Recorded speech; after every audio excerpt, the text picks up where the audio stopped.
सारे ताड़ियां मार के आपका स्वागत करांगे। भारतीय जनता पार्टी जिंदाबाद। अरे खड़े होके तुम यहाँ कुछ सकते। भारतीय जनता पार्टी जिंदाबाद। जेपी नड्डा जी को जय श्री राम। जय श्री राम। जय श्री राम। जेपी नड्डा जी को जय श्री राम। जय श्री राम। जय श्री राम। श्री नरेंद्र भाई मोदी जिंदाबाद। श्री नरेंद्र भाई मोदी जिंदाबाद। ਆਪਾਂ ਪਹਿਲਾਂ ਹੀ ਥੋੜੇ ਲੇਟ ਆ, ਇਸ ਕਰਕੇ ਬਿਨਾਂ ਕੋਈ ਟਾਈਮ ਖਰਾਬ ਕੀਤੇ ਮੈਂ ਬੇਨਤੀ ਕਰਾਂਗਾ ਕਿ ਸਾਡੀ ਜ਼ਿਲ੍ਹਾ ਟੀਮ ਦਿਹਾਤੀ ਦੇ ਸਾਰੇ ਅਹੁਦੇਦਾਰ ਨੱਡਾ ਜੀ ਨੂੰ ਕਿਰਪਾਨ ਤੇ ਪਗੜੀ ਦੇ ਕੇ ਸਨਮਾਨਿਤ ਕਰਨਗੇ।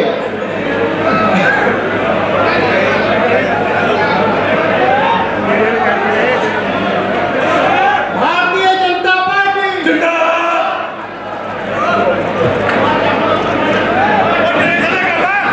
भारतीय जनता पार्टी जिंदाबाद। भारतीय जनता पार्टी जिंदाबाद। जेपी नड्डा जी जिंदाबाद। जिंदाबाद। जिंदाबाद। नरेंद्र भाई मोदी जिंदाबाद। जिंदाबाद। जिंदाबाद। भारतीय जनता पार्टी जिंदाबाद। जिंदाबाद। जिंदाबाद। नड्डा जी को जय श्री राम। एक बेनती करांगा खड़े बैठेंगे। एक बेनती करांगा वार्ड विधानसभा के तिने मंडलों के प्रधान जीवन जी, दीपी शर्मा जी, तेरेश्वर सिंह जी अपने अपने कुछ करें जी। और यार वो मेरा आगे पे क्यों नहीं कर लिए चंद्र मोहन जी उन्होंने बेनती करांगा कि युवा मोर्चा वालों को सम्मानित करेंगे। भारतीय जनता पार्टी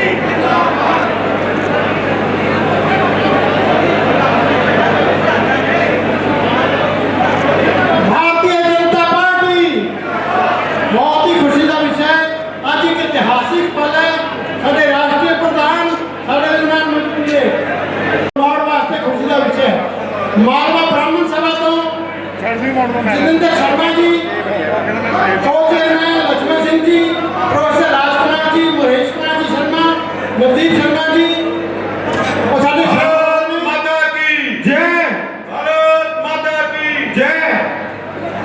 बहुत ही परम सत्कारयोग साडे भारतीय जनता पार्टी ने और के कार्यक्रम में मेरे साथ उपस्थित हमारे यहाँ के बहुत ही लोकप्रिय प्रत्याशी भारतीय जनता पार्टी के सामान्य दयाल सिंह सोढी जी, हमारे जगदीप सिंह जी एक्स MLA और हमारे वरिष्ठ साथी श्री सूरज छाबड़ा जी जो लेजिस्लेटिव असेंबली के इंचार्ज हैं, दर्शन सिंह जी डिस्ट्रिक्ट के इंचार्ज, हमारे भारत भूषण जी जो यहाँ जिला के बठिंडा रूरल के अध्यक्ष हैं, विनोद कुमार बिन्ना जी जो शहरी क्षेत्र के अध्यक्ष हैं, CP जोशी जी जो हमारे मेंबर पार्लियामेंट और यहाँ इस चुनाव की व्यवस्था को देख रहे हैं। इतनी बड़ी संख्या में एकत्र आए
मित्रों, बाकी सारी पार्टियां परिवारवादी पार्टियां हो गई।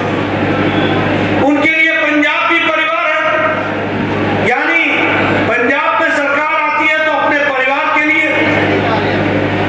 और उससे ज्यादा का लक्ष्य उनको दिखता नहीं। लेकिन भारतीय जनता पार्टी एक अकेली पार्टी है जिसमें सबका साथ, सबका विकास, सबका विश्वास, सबका प्रयास लेकर के सारे पंजाब को आगे बढ़ाने का लक्ष्य है। भारतीय जनता पार्टी और ये प्रजातांत्रिक तरीके से चलने वाली पार्टी है।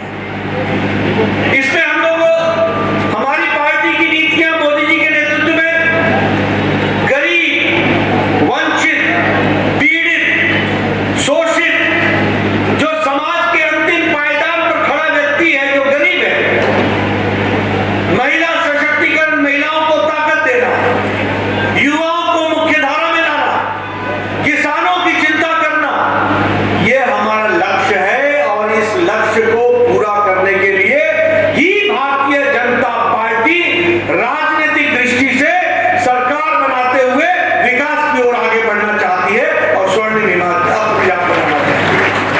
इसीलिए जब मैं नीतियां कहता हूं तो मैं कहने के लिए नहीं कहता हूं। आप देखिए, कोरोना आया, सारे बड़े बड़े देश मुसीबत में पड़ गए, उनकी सारी व्यवस्थाएं लड़खड़ा गई। लेकिन प्रधानमंत्री मोदी जी ने कहा कि हमारी महिलाओं को कष्ट नहीं होना चाहिए, गरीब महिलाओं को कष्ट नहीं होना चाहिए। इसीलिए जब लॉकडाउन लगा तो हर विपरीत परिस्थिति में, जब पोस्टमैन भी नहीं था, पोस्ट ऑफिस भी नहीं था, जब मनी ऑर्डर भी नहीं पहुंचता था, तब प्रधानमंत्री जी ने 20 करोड़ बहनों के खाते में 500-500 रुपए पहुंचा करके उनके घर का चूल्हा जलाने की व्यवस्था की।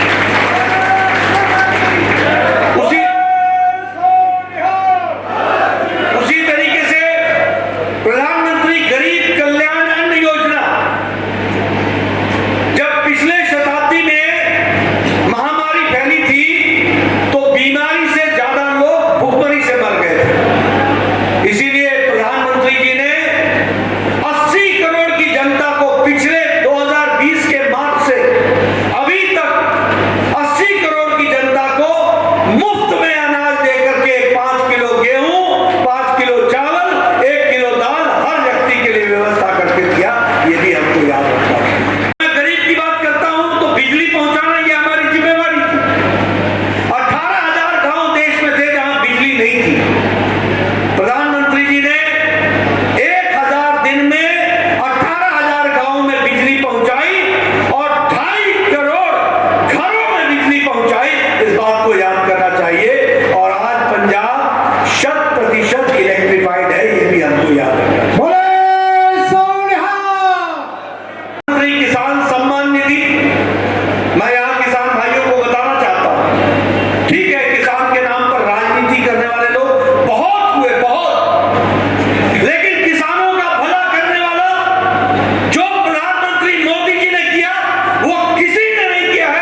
मशीन शुरू हो जाएगी, कैंसर स्पेशलाइजेशन भी वहां होगा। अब भटिंडा के लोगों को बीकानेर नहीं जाना पड़ेगा, अब भटिंडा के लोगों का इलाज होगा तो यहीं पर होगा, इसकी व्यवस्था भी की गई, ये भी हमको याद है। लेकिन मित्रों, हम यहां पर जिस तरीके से पानी का स्तर नीचे जा रहा है, फर्टिलाइजर का इस्तेमाल इतना हुआ है कि हमको ऑल्टरनेटिव खेती के बारे में सोचना पड़ेगा।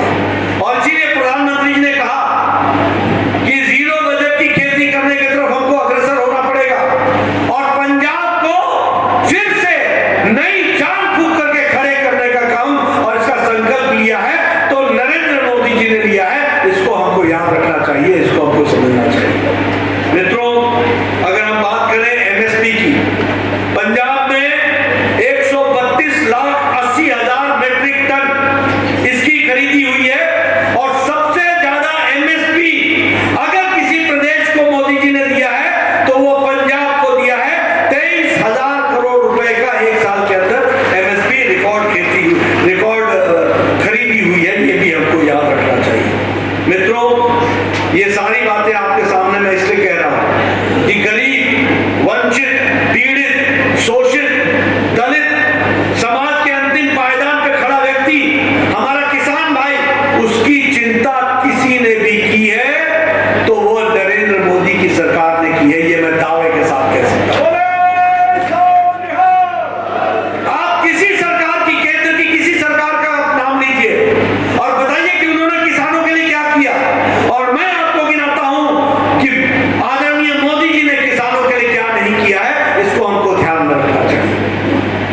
और अगर मैं बात करूं हमारे सिख भाइयों की, तो मैं ये भी कहना चाहूंगा कि जो काम प्रधानमंत्री मोदी जी ने सिख भाइयों के लिए किया और हिंदू सिख एकता के लिए किया, वो अभी किसी ने नहीं किया, वो भी किया तो नरेंद्र मोदी जी ने किया है, ये याद रखना चाहिए। हमारी पंजाब में सरकार नहीं थी, हम सरकार में नहीं थे, यहां कांग्रेस पार्टी की सरकार थी। हम कह सकते थे कि हमारी सरकार नहीं है, हम क्या करें, लेकिन हम जानते हैं कि चाहे हिंदू हो चाहे सिख हो, हर व्यक्ति पंजाब और पंजाब से बाहर और दुनिया में हर कोई हरमंदिर साहब में मत्था टेकता है, शीश झुकाता है और उसके साथ उनसे आशीर्वाद लेता है। ये हम सब लोग करते हैं, ये हम जानते हैं।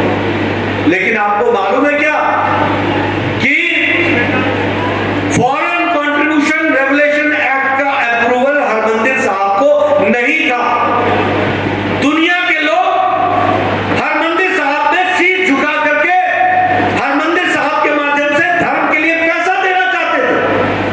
वो पैसा फॉरेन कंट्रीब्यूशन में रेगुलेट नहीं होता था, किसी ने चिंता नहीं की, किसी ने आवाज नहीं उठाई। ये नरेंद्र मोदी हैं जो भारत के प्रधानमंत्री बनाया आपने, और उन्होंने फॉरेन कंट्रीब्यूशन रेगुलेशन एक्ट का अप्रूवल दे दिया है। अब दुनिया भर के लोग हरमंदिर साहब को अपना चंदा दे सकते हैं, अपना आशीर्वाद दे सकते हैं, अपना उस पर कंट्रीब्यूशन कर सकते हैं। इस तरह की व्यवस्था की गई। मित्रों, हमारे हर गुरुद्वारे में लंगर चलता है, डेरों में लंगर चलता है। ये गुरुद्वारों के लंगर के लिए टैक्स लगता था, किसी ने डिमांड नहीं उठाई थी, लेकिन प्रधानमंत्री मोदी जी ने अपने से कहा कि नहीं, गुरुद्वारे में जो लंगर चलता है वहां हर गरीब आदमी आकर के ईश्वर का आशीर्वाद देता है और वो प्रसाद छकता है, इसलिए इस पर टैक्स नहीं होना चाहिए। और इसलिए देश के सभी गुरुद्वारों से लंगर पर से टैक्स हटा दिया गया है और अब भारत सरकार सालाना 350 करोड़ रुपए जीएसटी का अपने तिजोरी से भरती है, लेकिन लंगर पर टैक्स नहीं लगता। ये काम किया तो प्रधानमंत्री मोदी जी ने किया, ये भी आपको ध्यान रखना है।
सिंह सोढी को आशीर्वाद देना, हरदीप जी के साथ मिलकर के आगे चलना, यही इसका रास्ता है।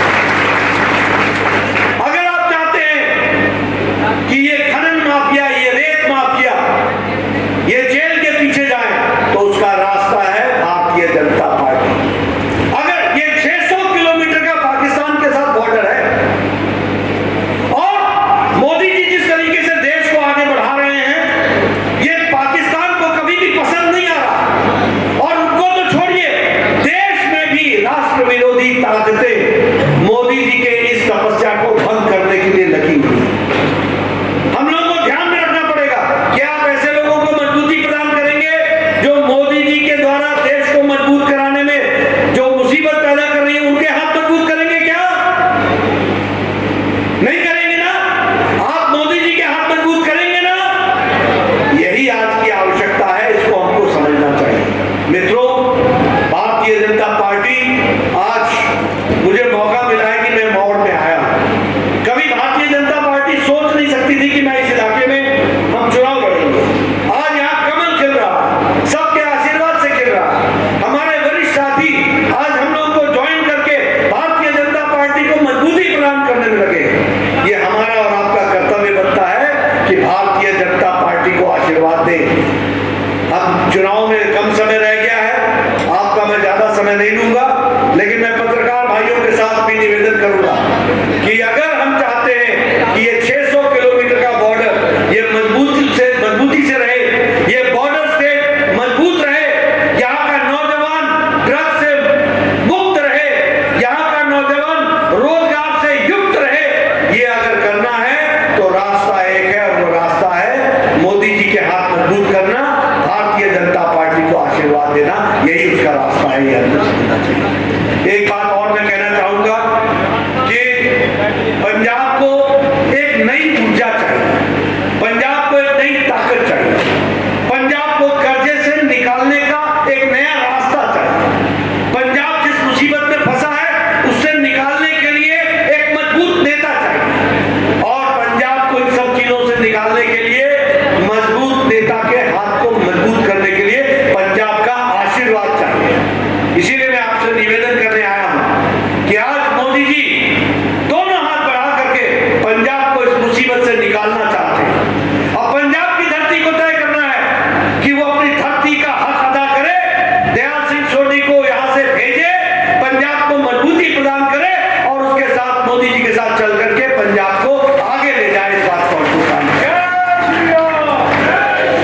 इसीलिए मित्रों, आपका ज्यादा समय न लेता हुआ आपसे सिर्फ एक ही निवेदन करने आया हूं कि आप भारतीय जनता पार्टी को आशीर्वाद दें, सफल बनाएं, खुशहाल पंजाब बनाएं, विकसित पंजाब बनाएं, इंडस्ट्री वाला पंजाब बनाएं, किसान खुशहाल हो इसके लिए काम में जुटे, बीमारी से मुक्त हो इसके लिए हम काम में जुटे, यहाँ कैंसर की घटनाएं कम हो इसकी हम चिंता करें, फर्टिलाइजर कम इस्तेमाल हो और यहाँ का जमीन उपजाऊ रहे इसकी हमको चिंता